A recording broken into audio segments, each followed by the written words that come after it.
Hello! Hi! I'm Richie. I'm Jackie. And welcome to Richie and Jax, the first episode that we hope to do every Saturday night on Project Richard to breathe new life into Project Richard, since for the last few years or so it's been kind of like dead. Let's just put it that way. So the first thing we want to get out of the way is we're engaged! Hooray! But now the reason you're all here, obviously the title is Richie and Jax Marvel vs. DC, or something to that effect. So basically the way that it works is people are like, Marvel is better than DC, DC's better than Marvel. But what's the truth? What is better, DC or Marvel? DC. You think DC, I think DC too. But in order to have a That's good... settled then. It's settled then. We have to talk about it. The show's over. Now, I would say that the reasons why people think that Marvel is better than DC is because right now the movies seem to be a little bit more organized. You know, you got your Captain America and your Iron Man, and then you can look forward to the Avengers where they're all in it together, you know, so it's like, oh, it's all part of one Marvel universe, so obviously Marvel knows what they're doing. But that's just movies, people. If you actually get down to the comics, I swear to God, the DC comics are just better. Yeah, Marvel just seems just too...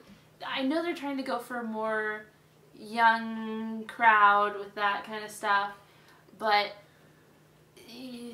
Well, I don't want to insult anyone's intelligence either. I mean, like, it's just like, and, you know, don't be offended if, you know, it's just like, I truly believe that Marvel comics are not necessarily geared towards younger audiences, but they're with a younger mindset, whereas, you know, you can be 12 years old and still appreciate, you know, X-Men and everything like that, whereas if you're 12 years old and you're reading Frank Miller's The Dark Knight Returns, you might have a hard time connecting with the source material, yeah. You know what I mean? So it's just, I find that more mature content comes out of DC. And that's not to say that more mature content equals better, it's just that I think that I personally can connect with the more mature content of the DC universe. Me too. I have a heart for DC because I love Watchmen. That's my favorite graphic novel, my favorite movie. So it's just kind of, I have a heart there where I'm a little bit familiar with the Marvel universe, but not enough to say that Marvel's better. DC is definitely where I stand on that aspect of it. I think that DC does have a lot of catching up to do when it comes to the movies, but I don't like the fact that it would seem that the studio itself is almost playing catch up with Marvel, and I think that they really still need to take their time. Yes, Marvel may have started their Avengers process back in 2008 with Iron Man first, but DC really needs to get it going with what they have now. They started with Man of Steel.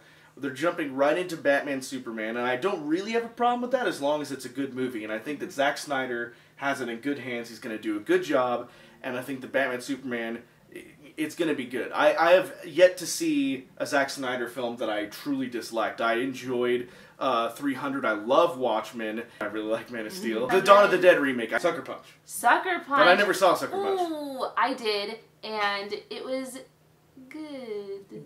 People complain about Man of Steel with like, oh, he killed Zod, but like, even you were tell them what you told me about that.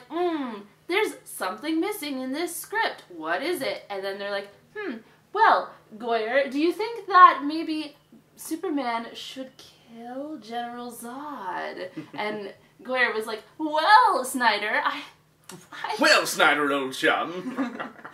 Well, I think that might be a good idea. Wait, let's see if professionals of DC Comics know if Superman would, in a really ridiculous circumstance, like in the movie, would kill a person. And so they went down to the DC headquarters and they were like, hey, guys, would anybody do this? Or would Superman do this to somebody? And they're like, you know, in a circumstance like this, I think you would. So they were like, there you have it. End of movie. Cut. We're done. See, all the experts at DC Comics, all the DC Comics writers said if Superman was in that position, he would absolutely kill General Zod. General Zod was about to kill some people. Superman had no choice. And from my point of view, I know that Superman is never supposed to kill anyone, but I feel like that is a crucial, like, character moment. Like, how is Clark Kent Kal-El supposed to know, not know, but how is he supposed to truly understand, like, I am never going to kill someone unless he does it? You know what I mean? I feel like it's kind of like that. It becomes more of a redemption, repentance thing than just a clean-cut Boy Scout thing. So now it's like, I can never kill anybody else no matter what. I've already made that mistake. I will not kill anyone else ever again. So he killed General Zod. Now he's never going to... He's like, so someone else could do something 1,000 times worse than Zod, and he won't kill them because he already feels guilty about killing General Zod. So I felt like that even more so, since this is a film... and we're going for origin here, we want to give him some character development. And there's no greater character development than doing something you really don't want to do, which leads to you never doing it again. So I feel like more so than, it's like, oh, we got to be true to the character of Superman, let's make him a real person. You know what I mean? So that was my opinion. I would have done the same thing. So I really respect Zack Snyder, because, I mean, all my life I was like, oh man, what would make a great Superman film? And I really think that Man of Steel hit most of those points. They didn't have Jimmy Olsen, though. Maybe next time. Next time. There's still redemption in Batman and Superman. Hey, what was that Justice League animated movie? Justice League, no, it wasn't Justice League, it was Batman Superman Apocalypse. That's the one, yeah. I already know what you're going to say. Basically what happens is, say the thing. Say the thing.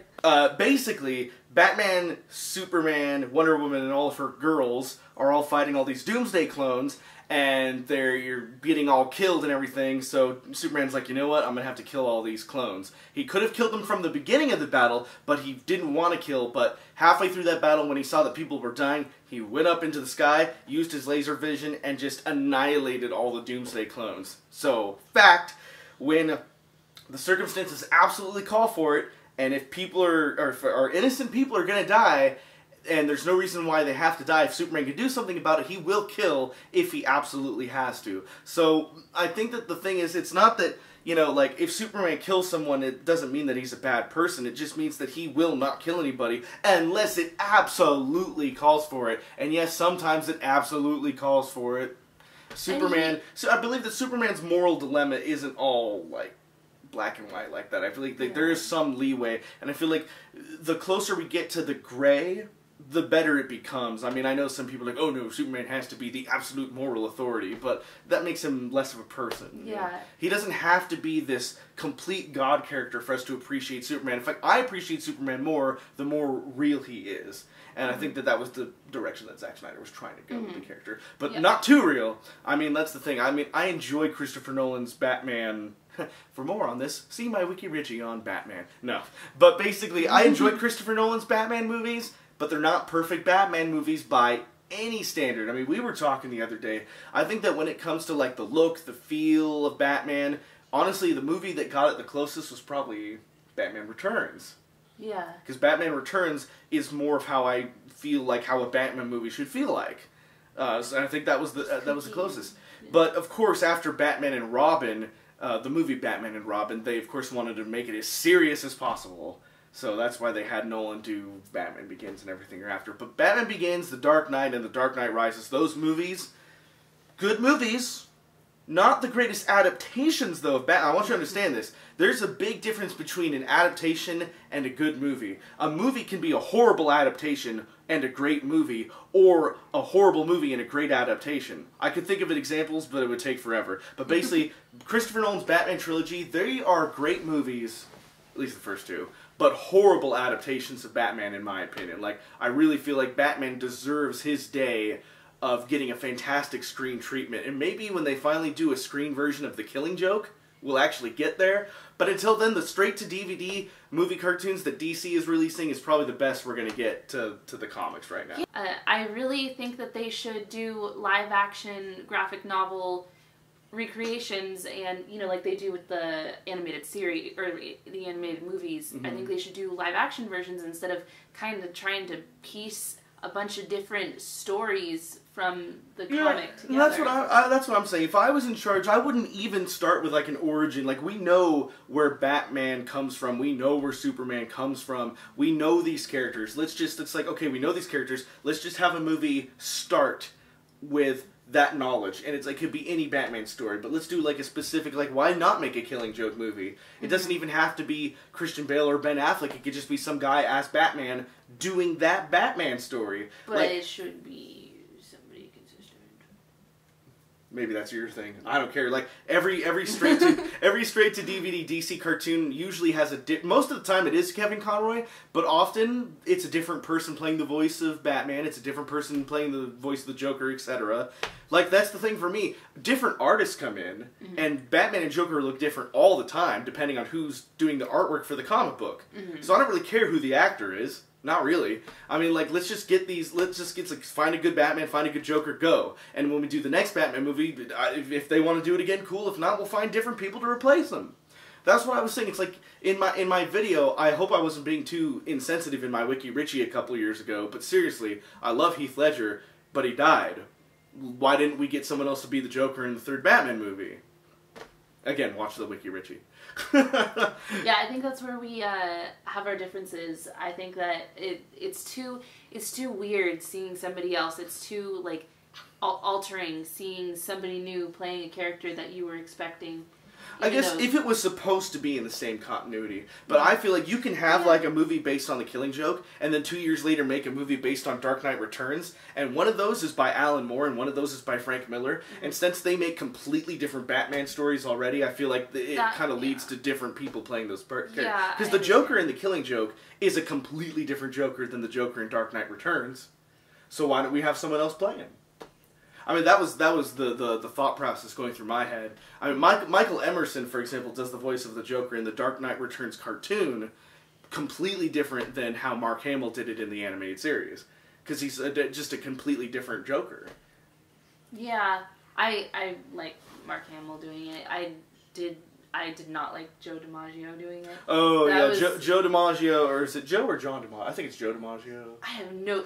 DiMaggio. Whatever, Jake the dog from Adventure Time was the voice of the Joker in Under the Red Hood. He was okay.